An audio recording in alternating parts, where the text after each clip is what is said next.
दिल्लीमध्ये विधानसभा निवडणुकांचं बिगुल वाजलेलं आहे। 5 फेब्रुवारीला मतदान होईल तर 8 फेब्रुवारीला मतमोजणी पार पडणार आहे। काय आहे दिल्लीतली परिस्थिती पाहूया त्याच संदर्भातला हा रिपोर्ट।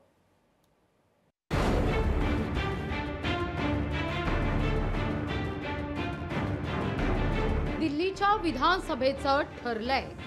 नव्या वर्षात दिल्लीत निवडणुका होत आहेत। 70 विधानसभेच्या जागा असलेल्या दिल्ली विधानसभेकरता येत्या 5 फेब्रुवारीला मतदान होणार आहे तर 8 फेब्रुवारीला निकाल असेल।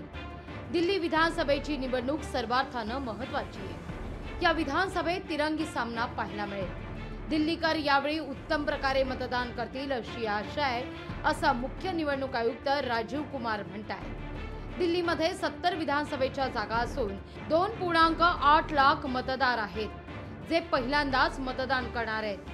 एका टप्प्यात दिल्लीची निवडणूक पार पडेल। There are 1.55 crore voters as per the electoral rolls declared yesterday by the CEO. 83.49 lakhs male and 71.74 female. Young voters are also 25.89. First time voters are 2.08 lakhs. This is what we are trying everywhere to get new voters. उमेदवारी अर्ज दाखल करण्याची तारीख असेल 17 जानेवारी। अर्ज मागे घेण्याची अंतिम तारीख असेल 20 जानेवारी। अर्ज छाननीची तारीख असेल 28 जानेवारी।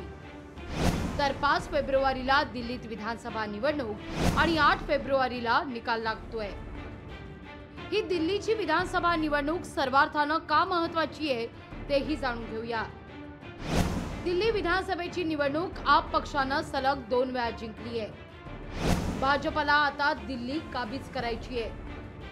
भाजपने ही निवडणूक प्रतिष्ठेची केली आहे। कथित मद्य घोटाळा प्रकरणामध्ये केजरीवालांना तुरुंगात जावं लागल्यानंतर होणारी ही पहिलीच निवडणूक आहे। काँग्रेस आणि आपमध्ये वितुष्ट निर्माण झालंय। दिल्लीत त्यामुळे तिरंगी लढत होणार आहे। काँग्रेस, आप आणि भाजपमध्ये ही लढत असेल। माजी मुख्यमंत्री अरविंद केजरीवाल यावेळी नवी दिल्लीहून विधानसभा निवडणूक लढणार आहेत।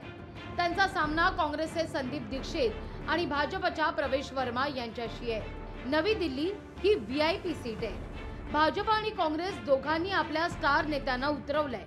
इथं सामना रंगतदार असणार आहे। मुख्यमंत्री आतिशी कालकाजी मधून विधानसभा निवडणूक लढत असून काँग्रेसच्या अलका लांबा आणि दक्षिण दिल्लीचे माजी भाजप खासदार रमेश बुधडी यांच्याशी त्यांचा सामना होणार आहे। खरं तर आप आणि काँग्रेस हे दोनही पक्ष लोकसभा निवडणूक एकत्र लढले होते, मात्र विधानसभा निवडणुकीत दोनही पक्ष वेगळे झाल्याचे चित्र आहे। अजय माकन यांनी अरविंद केजरीवाल यांचा उल्लेख देशद्रोही असा केलाय।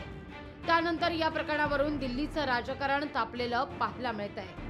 दुसरीकडे अरविंद केजरीवाल यांच्या शीश महल या घरावरून मोदी आणि अमित शाह हे सातत्यानं केजरीवालांवर टीकास्त्र टाकतायत। त्यामुळे या निवडणुकीत प्रचारात रान उठणार हे काही वेगळं सांगण्याची गरज नाहीये।